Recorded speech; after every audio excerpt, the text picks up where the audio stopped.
আপনার বাজেট যদি হয় 12 থেকে 13,000 টাকা আর কোন ফোনটি কিনবেন সেটা ভাবতে ভাবতে মাথার চুল পেকে যাওয়ার মতো অবস্থা, তাহলে এই ভিডিওটি আপনার জন্য। আর হ্যাঁ, আজকের ভিডিওতে বেশ মজার একটি ব্যাপার ঘটবে। আপনাদের খুঁজে বের করতে হবে কি সেই মজার ব্যাপার। যারা সঠিক উত্তর দেবে তাদের মধ্যে থেকে একজনকে বিশেষ পুরস্কার দেওয়া হবে। সুতরাং ভিডিওটি শেষ পর্যন্ত দেখতে থাকুন এবং খুঁজতে থাকুন। Xiaomi Redmi সিরিজের সঙ্গে টক্কর দেওয়ার মতো যদি কেউ থেকে থাকে তাহলে সেটা Realme। এতদিন মার্কেটটা অনেক বোরিং লাগছিল, মানে Xiaomi ফাঁকা মাঠে গোল দিচ্ছিল। তবে এবার জমে গেছে খেলা। Xiaomiর সুখের সংসারে আগুন লাগাতে একের পর এক বোমা ফাটিয়ে চলেছে Realme। এবছরের এপ্রিলে বাজারে আসলো Realme 3, মে মাসের শেষ দিকে Realme X এবং এই জুলাইয়ে Realme 3i। অল্প বাজেট কিন্তু সব মিলিয়ে বেশ ভালো একটা ফোন যারা খুঁজছেন, অবশেষে তাদের কথা মাথায় রেখে চলে এলো Realme 3i। RM Squire-কে অনেক ধন্যবাদ এই রিভিউ ইউনিটটি আমাদেরকে প্রদান করিয়া বাধিত করার জন্য। বেশ অল্প দিনে সবার আস্থা অর্জন করা এই শপটি বসুন্ধরা সিটি লেভেল 5-এ অবস্থিত। আর সেখানে আপনার অপেক্ষায় বসে আছে হাসি খুশি কিছু মানুষ। স্মার্টফোন সহ যে কোনো ধরনের গ্যাজেটের জন্য ঘুরে আসতে পারেন তাদের শপ থেকে। বাজেট কম হলেও এতে কিন্তু কোনো কিছু কম রাখেনি Realme।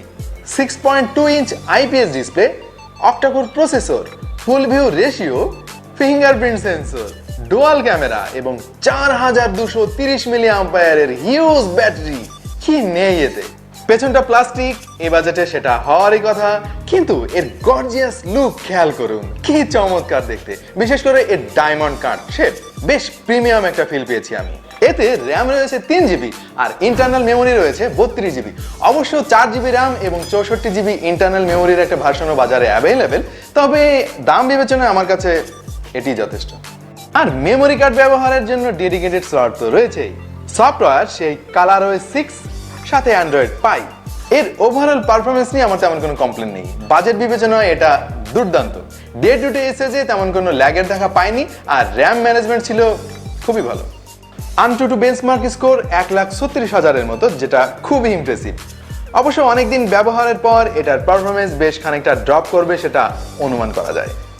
এর ক্যামেরা পারফরমেন্স আপনাকে খুশি করবে বলে আমার বিশ্বাস, কারণ এর পেছনে ব্যবহার করা হয়েছে ডুয়াল ক্যামেরা সেটআপ, যার একটি 13 মেগাপিক্সেলের মেইন ক্যামেরা শুটার আর একটি 2 মেগাপিক্সেলের ডেপথ সেন্সর, আর সামনে 13 মেগাপিক্সেলের সেলফি ক্যামেরা।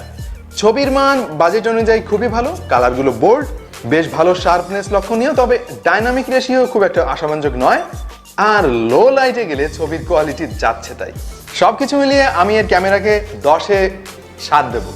সিকিউরিটি হিসাবে এতে সারপ্রাইজিংলি থাকছে খুব ভালো মানের ফিঙ্গারপ্রিন্ট সেন্সর, সাথে অত্যন্ত দ্রুত গতির ফেস আইডি।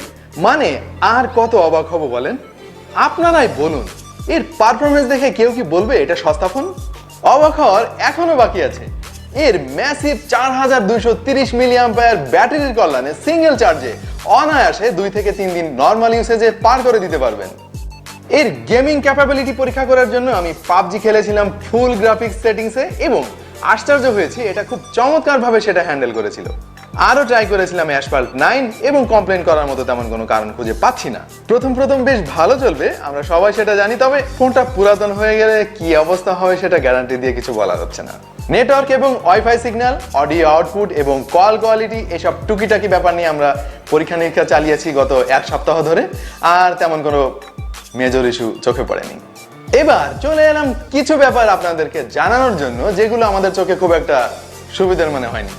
প্রথমেই বলতে হয় এর মিডিয়াটেক প্রসেসর নিয়ে।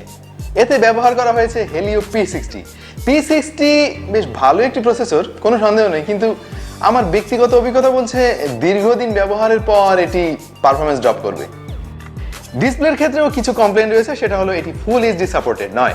তার মানে ভিডিও প্লে করতে পারবেন সর্বোচ্চ 720p রেজলিউশনে। তাছাড়া ডিসপ্লের পিপিআই মাত্র 271, তাই শার্পনেস অনেক কম।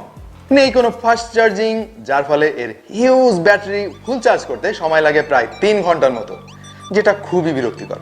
কোনো নোটিফিকেশন এলইডি নেই।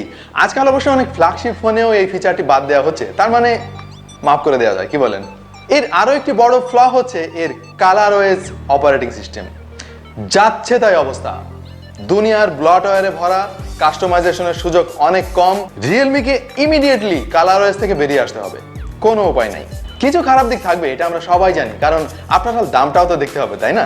তবে এই বাজেটে এটা one of the best choice, সেটা এতক্ষণে নিশ্চয়ই বুঝতে পেরেছেন। কি মজার কিছু চোখে পড়লো? তাহলে জানিয়ে দিন কমেন্টে, আর জিতে নিন পুরস্কার। যাওয়ার আগে ফ্রিতে একটা উপদেশ দিয়ে যায়, প্রয়োজনের অতিরিক্ত ফোন ব্যবহার করবেন না। নিজে ভালো থাকুন, অন্যকেও ভালো রাখুন। দেখা হবে অন্য কোনো ভিডিওতে ভিন্ন কোনো টপিক নিয়ে। সেই পর্যন্ত আমি ওয়াহিদ বিদায় নিচ্ছি। আল্লাহ হাফেজ।